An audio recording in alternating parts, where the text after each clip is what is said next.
નમસ્તે દોસ્તો, જય સ્વામિનારાયણ. તમારું સ્વાગત છે રોમાસ કિચનમાં. તો જોતા જ મોંમાં પાણી આવી જાય છે ને. વટાણા અને બટાકાનું શાક તો તમે ઘણું ખાધું હશે, પણ તમે કોઈ દિવસ વાલોર અને બટાકાનું શાક ટ્રાય કર્યું છે? તો આજે આપણે તે જ રેસીપી બનાવીશું. તો અહીંયા મેં 250 ગ્રામ નાની બટેટી અત્યારે બજારમાં સરસ મળે છે તો તે લીધી છે, અને તેની સાથે 1/3 કપ જેટલા વાલોરના દાણા લીધા છે. તો બટાકાને આપણે છોલી લેવાના છે.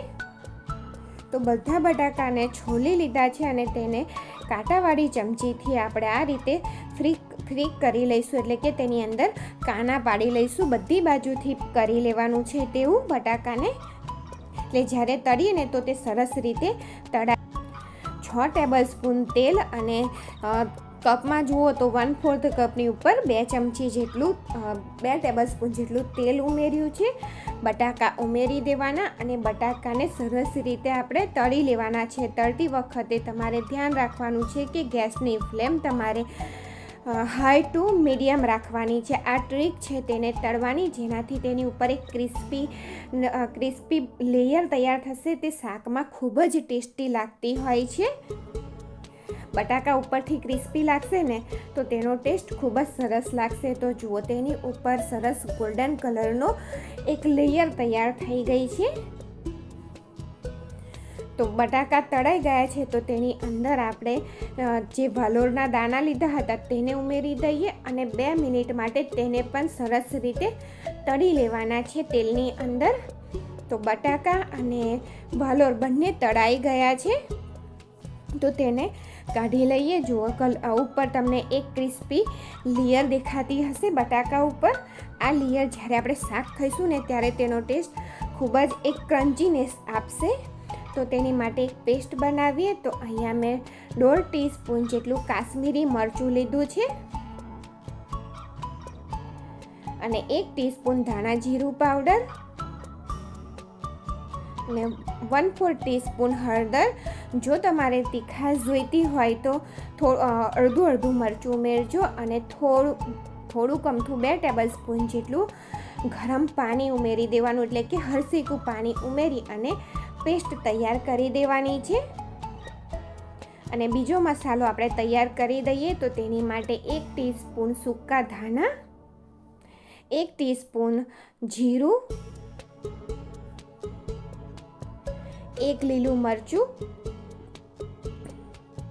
જેને આ રીતે હાથેથી તોડીને જ ઉમેરી રહી છું, અને બિલકુલ નાનો ટુકડો આદાનો લીધો છે. જો તમને ટેસ્ટ વધારે ભાવતો હોય તો તમે વધારે ઉમેરી શકો છો, પણ આનાથી મીડિયમ ટેસ્ટ આવશે. તો જુઓ, દરદરી પેસ્ટ બનીને તૈયાર થઈ ગઈ છે. અને જે તેલની અંદર આપણે બટાકા તળ્યા હતા તે જ તેલ છે, તે 2-3 ટેબલ સ્પૂન જેટલું તેલ છે. તો તેની અંદર 1 તમાલપત્ર, 1 સૂકું લાલ મરચું, તે જ તેલ લીધું છે, અને 1 પિંચ જેટલી હિંગ ઉમેરી દેવાની. અને જે સૂકો મસાલો આપણે વાટીને રાખ્યો હતો ને તે ઉમેરી દેવાનો. જો તેલ તમારા ટેસ્ટ પ્રમાણે તમે વધુ કે ઓછું પણ કરી શકો છો. જો વધારે લાગે તો તમે તેને કાઢી પણ શકો છો. તો મસાલાને 1 મિનિટ સહેજ સાતળી દીધો, અને તેની અંદર 1/2 કપ જેટલી ટામેટાની પ્યુરી ઉમેરી દીધી છે. પ્યુરી ઉમેરી છે તો તેની અંદર સરસ કૂક થઈ જાય જલ્દી, એટલે મીઠું ઉમેરી દેવાનું.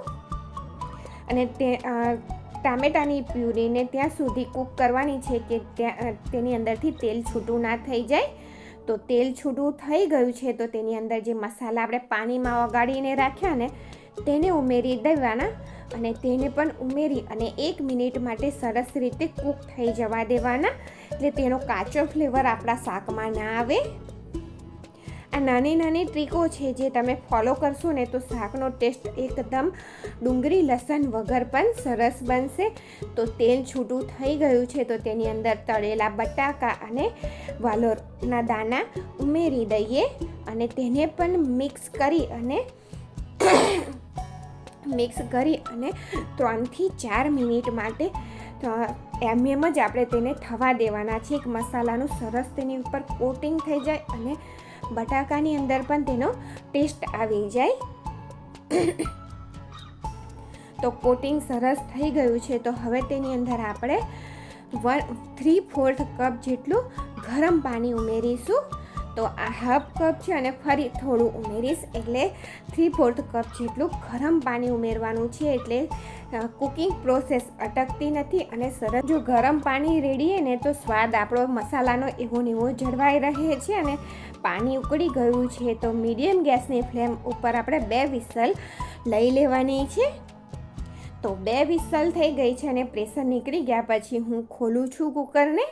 તો જુઓ, જોતાં જ મોંમાં પાણી આવી જાય તેવું નાની બટેટી વાલોળનું શાક બની અને તૈયાર થઈ ગયું છે. તો તેની અંદર આપણે 1/2 ટેબલ સ્પૂન જેટલો ગોળ ઉમેરવાનો છે. ગોળ 1/2 ટેબલ સ્પૂન જેટલો જ ગોળ ઉમેરવાનો છે. આનાથી શાક ગળ્યું નહીં થાય પણ બધા ટેસ્ટને બેલેન્સ કરી દેશે. અને 1/2 ટીસ્પૂન જેટલો ગરમ મસાલો અને 1/2 ટીસ્પૂન જેટલી કસ્તુરી મેથી ઉમેરી મિક્સ કરી અને 1 મિનિટ માટે થવા દઈ અને ગેસની ફ્લેમ બંધ કરી દઈશું. અને જો વાલોળ, નાની બટેટી અને વાલોળનું શાકની રેસીપી જો તમને ગમી હોય તો મારી ચેનલને લાઈક કરજો, શેર કરજો અને સબસ્ક્રાઈબ કરજો. અને ધાણાથી આપણે ગાર્નિશ કરી અને તેને સર્વ કરી દઈએ. આનો ટેસ્ટ તમે લગ્ન પ્રસંગમાં વાલોળનું શાક ખાતા હોવ છે તેવો કોપી બની અને તૈયાર થાય છે. તો જો તમે આ રેસીપી ટ્રાય ના કરી હોય તો એકવાર જરૂરથી કરજો, વાલોળ અને નાની બટેટીનું શાક. કારણ કે આપણે બટેટા અને વટાણાનું શાક તો બનાવતા જ હોય છે, પણ વાલોળ અને બટેટીનું શાક આપણે ક્યારે નથી બનાવતા. તો જરૂરથી ટ્રાય કરજો. Thank you for watching.